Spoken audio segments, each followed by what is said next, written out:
विद्यालय गणशिक्षा विभाग ओडिशा सरकार नूतन शिक्षा नीति आधार में ओडिशार समस्त प्राथमिक विद्यालय रे 5 वर्ष ऊर्ध्व पिलांकर विद्यालय प्रवेश और खड़ी छुआ उत्सव अनुष्ठित होइथिबा बेले सरकार निर्धारित तारीख अनुसार बुधवार एप्रिल 2 तारीख रे उक्त कार्यक्रम जलेश्वर ब्लॉक गोपी मोहनपुर पंचायत मोहिसामुंडा सरकारी प्राथमिक विद्यालय परिसर रे शिशु बाटिका रे खड़ी छुआ उत्सव अनुष्ठित होइथिला।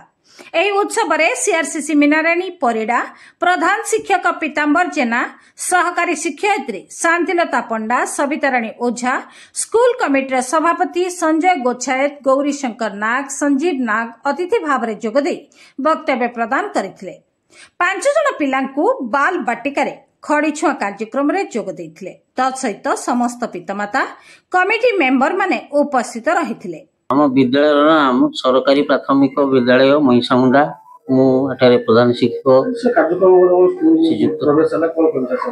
आज हूँ खड़ी छुआ दिवस सारा राज्य में पालित होउची।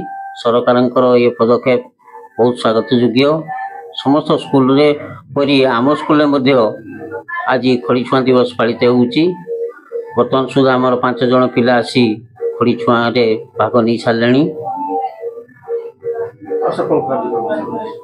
यापर आमर अभिभावक एवं एसएमसी मेंबर मान को नहीं गोटे बैठक रखाई। बैठक रे सब विभिन्न विषय आलोचना हो। जलेश्वर मनोज कुमार भूया रिपोर्ट अपराह्न लाइव।